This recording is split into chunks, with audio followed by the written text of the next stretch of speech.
जय श्री राम मित्रों। सुंदर कांड के चमत्कारिक रहस्य श्रृंखला में आज हम आगे के दोहों के जानेंगे। अगर चैनल को सब्सक्राइब नहीं किया है तो अभी तो चलिए शुरू करते हैं आज के दोहे। उहा निसाचर रहें ससंका, जब ते जारी गयो कपीलंका। निज निज गृहर सब करहिं बिचारा, नहीं निसिचर कुल केर उबारा। भावार्थ, वहां लंका में जब से हनुमान जी लंका को जलाकर गए तब से राक्षस भयभीत रहने लगे। अपने अपने घरों में सब विचार करते हैं कि अब राक्षस कुल की रक्षा का कोई उपाय नहीं है। जासु दूत बल बरनी न जाई, तेहि आए पुर कवन भलाई। दूतिन्ह सन सुनी पुरजन बानी, मंदोदरी अधिक अकुलानी। भावार्थ, जिसके दूत का बल वर्णन नहीं किया जा सकता उसके स्वयं नगर में आने पर कौन भलाई है। हम लोगों की बड़ी बुरी दशा होगी। दूतियों से नगरवासियों के वचन सुनकर मंदोदरी बहुत ही व्याकुल हो गई। रहसी जोरी कर पति पग लागी, बोली बचन नीति रस पागी। कंत करश हरि सन परिहरहूं, मोर कहाँ अति हित हियम धरहूं। भावार्थ, वह एकांत में हाथ जोड़कर पति रावण के चरणों लगी और नीतिरस में पगी हुई वाणी बोली, हे प्रियतम, श्री हरि से विरोध छोड़ दीजिए। मेरे कहने को अत्यंत ही हितकर जानकर हृदय में धारण कीजिए। समुझत जासु दूत कई करनी, स्रवहि गर्भ रजनीचर घरनी।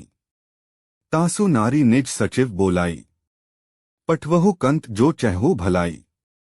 भावार्थ, जिनके दूत की करनी का विचार करते ही स्मरण आते ही राक्षसों की स्त्रियों के गर्भ गिर जाते हैं। हे प्यारे स्वामी, यदि भला चाहते हैं तो अपने मंत्री को बुलाकर उसके साथ उनकी स्त्री को भेज दीजिए।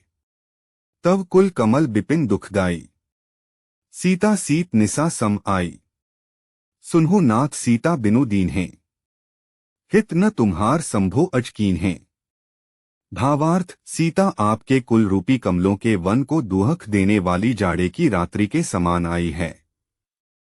हे नाथ, सुनिए, सीता को दिए लौटाए बिना शंभु और ब्रह्मा के किए भी आपका भला नहीं हो सकता। राम बान अहि गन सरिस निकर निसाचर भेक, जब लगी ग्रसत न तब लगी जत्नु करहु तजीटे।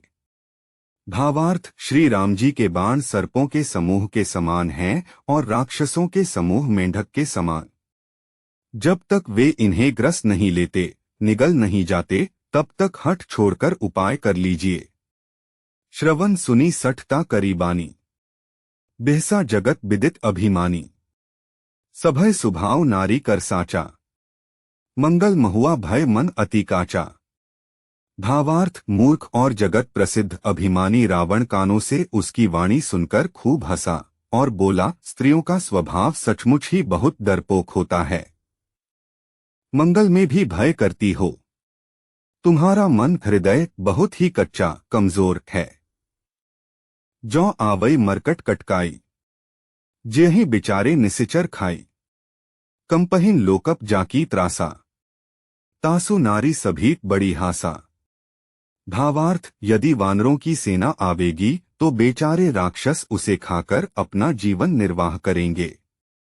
लोकपाल भी जिसके डर से कांपते हैं उसकी स्त्री डरती हो, यह बड़ी हंसी की बात है।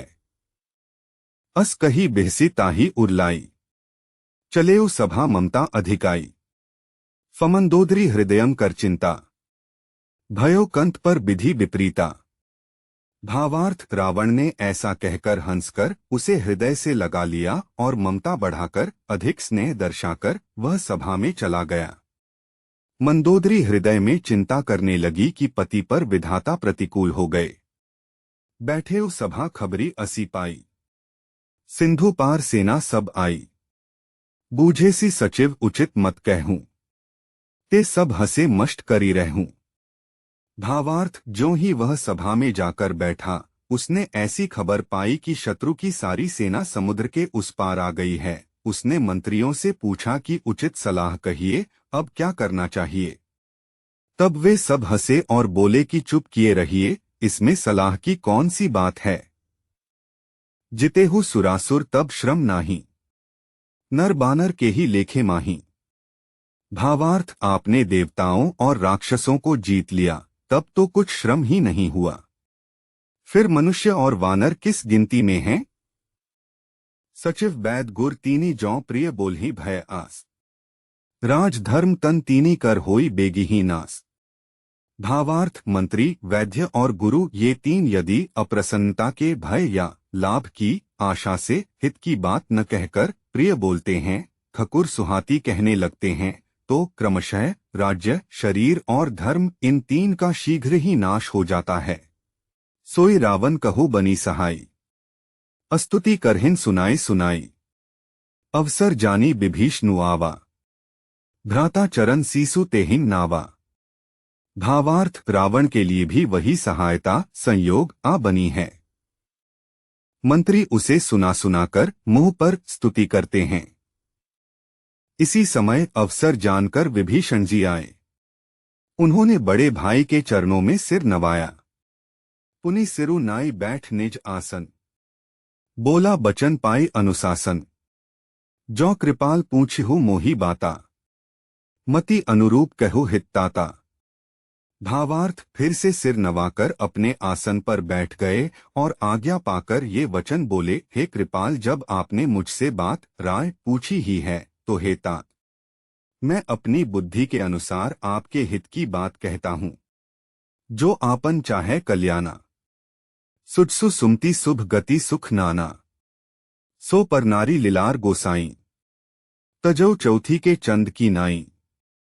भावार्थ, जो मनुष्य अपना कल्याण, सुंदर यश, सुबुद्धि, शुभ गति और नाना प्रकार के सुख चाहता हो, वह है स्वामी। परस्त्री के ललाट को चौथ के चंद्रमा की तरह त्याग दे, अर्थात जैसे लोग चौथ के चंद्रमा को नहीं देखते, उसी प्रकार परस्त्री का मुख ही न देखे। 14 भुवन एक पति हुई, भूत द्रोह तिष्ठय नहीं सोई। गुण सागर नागर नर जो, अलप लोभ भल कहई न को। भावार्थ, 14 भुवनों का एक ही स्वामी हो, वह भी जीवों से वैर करके ठहर नहीं सकता, नष्ट हो जाता है। जो मनुष्य गुणों का समुद्र और चतुर हो, उसे चाहे थोड़ा भी लोभ क्यों न हो तो भी कोई भला नहीं कहता। काम क्रोध मद लोभ सब नाथ नरक के पंथ, सब परिहरी रघुबीर ही भजहु भजही जेहि संत। भावार्थ, हे नाथ, काम, क्रोध, मद और लोभ ये सब नरक के रास्ते हैं। इन सबको छोड़कर श्री रामचंद्र जी को भजिए, जिन्हें संत सत्पुरुष भजते हैं। तात राम नहीं नर भूपाला, भुवनेश्वर काल्हु कर काला। ब्रह्मा अनामय अज भगवंता, व्यापक अजित अनादि अनंता। भावार्थ, हे तात, राम मनुष्यों के ही राजा नहीं हैं, वे समस्त लोकों के स्वामी और काल के भी काल हैं। वे संपूर्ण ऐश्वर्य, यश, श्री, धर्म, वैराग्य एवं ज्ञान के भंडार भगवान हैं। वे निरामय, विकार रहित, अजन्मे, व्यापक, अजेय, अनादि और अनंत ब्रह्मा हैं। गोद्विज धेनु देव हितकारी, कृपा सिंधु मानुष तनुधारी। जन रंजन भंजन खल ब्राता, वेद धर्म रक्षक सुनु भ्राता। भावार्थ, उन कृपा के समुद्र भगवान ने पृथ्वी, ब्राह्मण, गो और देवताओं का हित करने के लिए ही मनुष्य शरीर धारण किया है।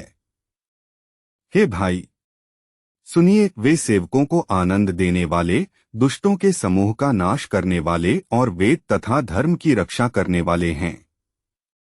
ताहि बैरु तजी नाये माथा, प्रंतारती भंजन रघुनाथा। देहुनाथ प्रभु कहु बैदेही, भजु राम बिनु हेतु सनेही। भावार्थ, वैर त्याग कर उन्हें मस्तक नवाइए। वे श्री रघुनाथ जी शरणागत का दुख नाश करने वाले हैं। हे नाथ, उन प्रभु सर्वेश्वर को जानकी जी दे दीजिए और बिना ही कारण स्नेह करने वाले श्री राम जी को भजिए।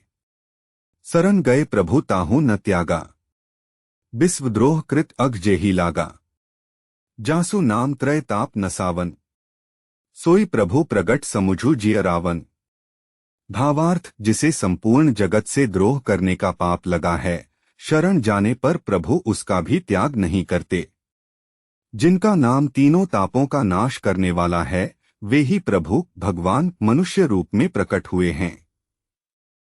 हे रावण, हृदय में यह समझ लीजिए, बार बार पद लागो विनय करो दस्सीस, परिहरी मान मोह मद भजो कोसलाधीस। भावार्थ, हे दशीष, मैं बार बार आपके चरणों लगता हूँ और विनती करता हूँ कि मान मोह और मद को त्याग कर आप कोसलपति श्री राम जी का भजन कीजिए। मुनि पुलस्त्य निज शिष्य सन कही पठई यह बात, तुरत सो मैं प्रभु सन कही पाए सुअवसरुतात। भावार्थ, मुनि पुलस्त्य जी ने अपने शिष्य के हाथ यह बात कहला भेजी है। हे तात, सुंदर अवसर पाकर मैंने तुरंत ही वह बात प्रभु आप से कह दी। माल्यवंत अति सचिव सयाना, तासु बचन सुनी अति सुख माना। तात अनुज तव नीति विभूषण, सो उर्धर हु जो कहत विभीषण। भावार्थ, माल्यवान नाम का एक बहुत ही बुद्धिमान मंत्री था। उसने उन विभीषण के वचन सुनकर बहुत सुख माना और कहा, हे तात, आपके छोटे भाई नीति विभूषण, नीति को भूषण रूप में धारण करने वाले अर्थात नीतिमान हैं। विभीषण जो कुछ कह रहे हैं उसे हृदय में धारण कर लीजिए। रिपु उत्कर्ष कहत सठ दो, दूरी न करहु इहा हई को। माल्यवंत गह गयो बहोरी, कहई विभीषणु पुनि कर जोरी। भावार्थ, रावण ने कहा, ये दोनों मूर्ख शत्रु की महिमा बखान रहे हैं। यहां कोई है, इन्हें दूर करो न। तब माल्यवान तो घर लौट गया और विभीषण जी हाथ जोड़कर फिर कहने लगे, सुमति कुमति सब के उर रहीं, नाथ पुराण निगम अस कहीं। जहां सुमति तेहे संपत्ति नाना, जहां कुमति तेहे बिप्ति निदाना। भावार्थ, हे नाथ, पुराण और वेद ऐसा कहते हैं कि सुबुद्धि, अच्छी बुद्धि और कुबुद्धि, खोटी बुद्धि सबके हृदय में रहती है। जहाँ सुबुद्धि है वहाँ नाना प्रकार की संपदाएं, सुख की स्थिति रहती हैं, और जहाँ कुबुद्धि है वहाँ परिणाम में विपत्ति, दुहक रहती है। तब उर कुमति बसी विपरीता, हित अनहित मानहु रिपु प्रीता। कालराती निसिचर कुल केरी, तेही सीता पर प्रीति घनेरी। भावार्थ, आपके हृदय में उल्टी बुद्धि आ बसी है। इसी से आप हित को अहित और शत्रु को मित्र मान रहे हैं। जो राक्षस कुल के लिए कालरात्रि के समान हैं, उन सीता पर आपकी बड़ी प्रीति है। तात चरण गही मागव राखू मोर दुलार, सीता देहु राम कहु अहित न होय तुम्हारा। भावार्थ, हे तात, मैं चरण पकड़कर आपसे भीख मांगता हूँ, विनती करता हूँ कि आप मेरा दुलार रखिए, मुझ बालक के आग्रह को स्नेहपूर्वक स्वीकार कीजिए, श्री राम जी को सीता जी दे दीजिए, जिसमें आपका अहित न हो। जय श्री राम। मित्रों, आज के दोहे यही समाप्त होते हैं। मिलते हैं अगले वीडियो में। जय श्री राम।